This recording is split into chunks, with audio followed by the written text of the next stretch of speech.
السلام علیکم۔ آج کی اس تجزیے میں ہم رمضان کی اہمیت کو سمجھنے کی کوشش کریں گے۔ ہم کچھ بہت ہی اہم نکات اور روایات پر بات کریں گے اور دیکھیں گے کہ اس مبارک مہینے کا اصل مقصد کیا ہے۔ تو آئیے سب سے بنیادی سوال سے ہی شروع کرتے ہیں کہ آخر رمضان ہے کیا؟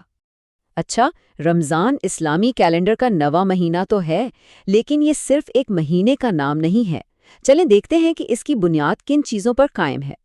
تو جیسا کہ ہم یہاں دیکھ رہے ہیں، رمضان صرف کیلنڈر کا نواں مہینہ نہیں، بلکہ یہ اسلام کے 5 ستونوں میں سے ایک بہت اہم ستون ہے۔ یہ روزہ رکھنے، نماز پڑھنے، قرآن کی تلاوت کرنے اور صبر و خیرات کا مہینہ ہے، اور یہ تمام اعمال مل کر دراصل ہمیں اپنے نفس کو پاک کرنے کا ایک بہترین موقع فراہم کرتے ہیں۔ لیکن صرف بھوکا پیاسا رہنا ہی تو مقصد نہیں ہو سکتا۔ تو پھر روزے کے پیچھے اصل روحانی وجہ کیا ہے؟ آئیے اس سے سمجھتے ہیں۔ اس کا بنیادی مقصد قرآن میں بہت واضح طور پر بتا دیا گیا ہے، اور یہ سب کچھ ایک ہی طاقتور تصور کے گرد گھومتا ہے۔ تو یہ جو لفظ ہے تقویٰ، اسی کو سمجھنا رمضان کے پورے فلسفے کو سمجھنے کی چابی ہے، یعنی اللہ کا وہ شعور جو ہمیں خود پر قابو پانا سکھاتا ہے۔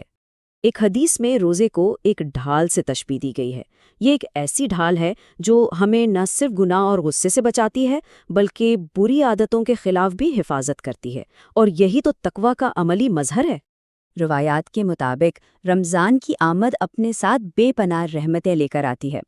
کہا جاتا ہے کہ اس مہینے میں جنت کے دروازے کھول دیے جاتے ہیں، جہنم کے دروازے بند کر دیے جاتے ہیں، اور شیاطین کو زنجیروں میں جکڑ دیا جاتا ہے تاکہ نیکی کا راستہ اور آسان ہو جائے، اور یہ پچھلے گناہوں کی معافی کا بھی ایک بہترین موقع ہے۔ یہاں ہم رمضان کے دوہرے مقاصد کو بہت واضح طور پر دیکھ سکتے ہیں۔ دیکھیں، ایک طرف روحانی ترقی ہے، جیسے تقویٰ میں اضافہ اور اللہ سے تعلق کا مضبوط ہونا، اور دوسری طرف سماجی ذمہ داری ہے، جیسے بھوک کا احساس کر کے ضرورت مندوں کی تکلیف کو سمجھنا اور معاشرے میں تعلقات کو مضبوط بنانا۔ تو سوال یہ اٹھتا ہے کہ ان عظیم مقاصد کو روزمرہ کی زندگی میں کیسے حاصل کیا جاتا ہے؟ آئیے اس مہینے کے خاص معمولات پر ایک نظر ڈالتے ہیں۔ رات کی عبادت کو رمضان میں ایک خاص اہمیت حاصل ہے۔ جیسا کہ اس حدیث میں وعدہ کیا گیا ہے کہ ایمان کے ساتھ رات کی عبادت کرنے والے کے پچھلے گناہ معاف کر دیے جاتے ہیں۔ اسی لیے مسلمان تراویح اور تہجد جیسی خصوصی نمازوں کا خاص اہتمام کرتے ہیں۔ رمضان کا قرآن سے بہت گہرا تعلق ہے، اور اس کی وجہ یہ ہے کہ یہی وہ مہینہ تھا جس میں یہ کتاب پہلی بار نازل ہوئی تھی۔ تو اصل مقصد صرف قرآن کو پڑھنا نہیں، بلکہ گہرے غور و فکر یعنی تدبر کے ذریعے اس کے الہی پیغام سے دوبارہ جڑنا ہے اور اپنی زندگی کو اس کی رہنمائی میں ڈھالنا ہے۔ جیسے جیسے یہ مہینہ آگے بڑھتا ہے، خاص طور پر اپنے آخری عشرے میں، یہ روحانی شدت کے عروج پر پہنچ جاتا ہے۔ انہی آخری 10 راتوں میں ایک انتہائی مقدس رات چھپی ہوئی ہے جسے لیلۃ القدر کہتے ہیں۔ اس کی صحیح تاریخ کا علم نہ ہونا خود اس کی تلاش کو ایک بہت بڑی عبادت بنا دیتا ہے۔ اچھا، تو جب یہ سب سے طاقتور رات آئے تو سب سے اہم چیز کیا ہے جس کی دعا مانگی جائے؟ جب نبی اکرم صلی اللہ علیہ وآلہ وسلم سے یہی سوال پوچھا گیا تو ان کا جواب بہت ہی خاص اور واضح تھا۔ ذرا سوچئے، تمام دعاؤں میں سے جو کچھ بھی مانگا جا سکتا تھا، نبی اکرم صلی اللہ علیہ وسلم نے معافی مانگنے کی دعا سکھائی۔ یہ اس بات کی نشاندہی کرتا ہے کہ اللہ کی بخشش حاصل کرنا اس رات کا سب سے بڑا انعام ہے۔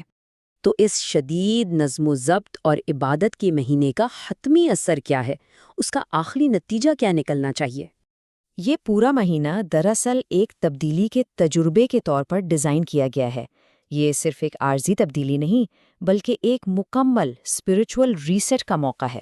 رمضان کی اصل کامیابی اس بات سے ناپی جاتی ہے کہ اس کی اچھی عادتیں سال بھر جاری رہیں، جیسے نمازوں کی پابندی کرنا، قرآن سے دل کا تعلق جوڑنا، اپنی زبان اور رویے پر قابو رکھنا، اور اس مہینے میں سیکھی گئی دوسری اچھی عادتوں کو اپنی زندگی کا مستقل حصہ بنا لینا۔